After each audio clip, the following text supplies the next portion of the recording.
Kaimere is a competitive place, with fauna converging from two continents, a huge island, a land bridge to the massive land of Kyrule, and, of course, constant harvests from Earth. The known world is an ecological arena. Large dinosaurs often have the advantage in that, at least from Earth, there isn't much in the way of new competition, at least for breeding adults. Native mammals of Kaimere don't have this luxury. Some carnivorans, like leopards, uku bear, and hyenas, have absolutely thrived with abundant populations throughout the known world. This month, we will meet 4 carnivorans who haven't fared as well. Certainly not winners of the ecological lottery, but none are extinct thanks to making a home away from the niches or territory of the aforementioned heavy hitters. The Anchored Period was an age of tremendous ecological prosperity throughout the known world.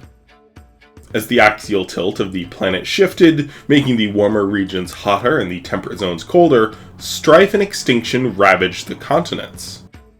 Though some indigenous flora and fauna survived, there was a substantial turnover in favor of small native animals growing large, and an influx of animals harvested from East Asia. Big cats had a substantial turnover. The greatest success story early on was the cougar, sharing the genus Puma, but a distinct species from what we have today. These puma were not only ranged throughout Arvel and Nikar, being proficient swimmers, and also swam in a great number of islands, taking advantage of the lower sea levels. Cougars are extremely versatile in diet and habitat. They thrived in mountains and wetlands, forests and prairies. Not only did they span the entirety of the known world, they were by far the most abundant felid in this territory, with estimates suggesting that their population may have rivaled all other cats in Kaimere over 40 pounds at the time, combined. This initial success was not to last. As occurred in Africa and Eurasia, it seems that Panthera was simply better at doing what Puma did. Small Panthera, like leopards, the seeming instrument of the destruction of the Eurasian and African puma, have similar body sizes but larger and more powerful skulls. In Picardia, for example, a species of Panthera is taken from the same harvest would outcompete them. A similar story played out on the mainland and many islands throughout Kaimere. New harvests, such as that from Europe 700,000 years ago, brought a small leopard which proved particularly successful throughout southern Arvel and was also found throughout the rest of the continent. The late Pleistocene harvest from Africa brought the death knell of the cougars of the mainland, with the African leopard replacing cougars on the Hausa Prairie and down throughout Nikari hills, valleys, and mountains. So it was believed. The genus Puma had been extinct in Kaimere for almost 200,000 years. The great island of Khalren is occupied by Khalin peoples who have minimal contact with the Assembly and Great Library. The main island is around 600 miles long, with around 30 nearby islands of appreciable size and 1,000 more of smaller stature. For centuries, the flora and fauna of this archipelago were only known in cursory terms. A panther of some sort was widely remarked upon as the apex predator, at least when the Titan crows weren't present. However, a few pelts traded to Free States merchants were given to members of the Assembly as a gift to show the Khalren Panther was not a leopard species as was previously assumed. This was the last puma of Kaimere. Given the tenuous relationship between Khalren and the Free States, not a tremendous amount is known about the panther of the main island. However, a few smaller islands have better relations and populations of the panther. As the panther was regularly capable of swimming between mainland and islands, so these insular populations are actually quite informative. Like cougars of Earth, the Khalren Panther is generally considered a solitary animal. However, Mothers raise their young from the first year or so and often remain near their female offspring.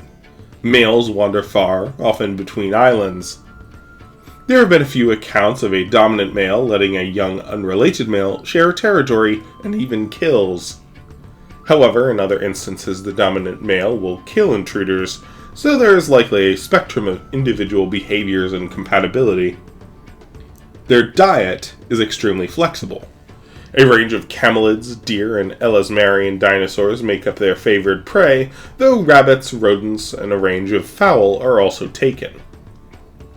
According to Khalren accounts, large mainland toms will sometimes bring down the Khalren tuga, a species of dwarf Paleoloxodon, and the taruk, a small island hukelgor sloth, though these have not been verified.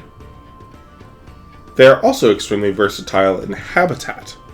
Wetlands, mountains, forests, scrublands, beaches, and everything between them are their domain. The Khalren residents have farming, logging, and mining operations inland, and some settlements, but most of the residence and subsistence are on the coast. Most of the interior Khalren is said to be wilderness.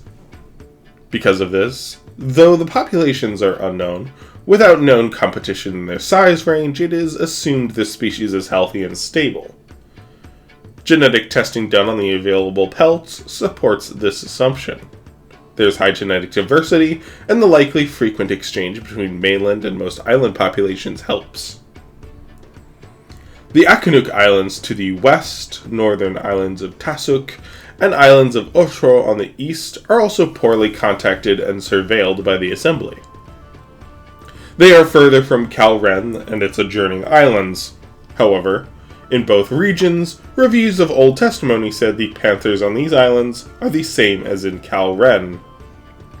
It has not been confirmed, and likely never will, as these people are even more mistrusting of the Free States than the peoples of Khalren, but since the very close to Khalren, and in some cases contacted during low sea levels when cougars were first introduced, it is probable that Aquatic, Tasuk, and Otran panthers are also in the genus Puma.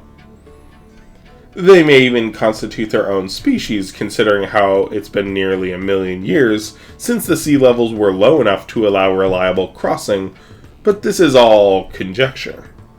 For now, the range is presumed to all be the same species, Puma khalrenensis. In the folklore of the Khalren, there is a large clan of panther shifters who live in the island's interior. Some say they are Chimeran, merely some of the few Khalren who prefer life to land than at sea, although others say they are the Siakuk, forest people theorized by some in the Assembly to be a relic population of Homo erectus. Either way, there is a faction of recluses poorly known to the islanders who are averted to the host of the Assembly, means that they should come as no surprise that so many details are shrouded in mystery. Cheers to Ian for sponsoring this series. While you hear a lot about the heavy hitters of Kaimere, it was nice to spend some time on these scrappy underdogs still holding fast to their niches. Thank you all for sticking with me as I finish this next book. Has been my near singular focus for the last few months, and I've been very grateful both to my many big episode sponsors who are accommodating in my pushing the deadlines back, and to Ian for sponsoring all these shorter topics so I could write without worrying about making ends meet. Got some very exciting episodes for y'all in the future to look forward to once the book is done, and of course I hope the book itself is all to your liking. I'm really excited for all I've been working on, and I am so thankful for the support I've gotten along the way. Cheers, folks!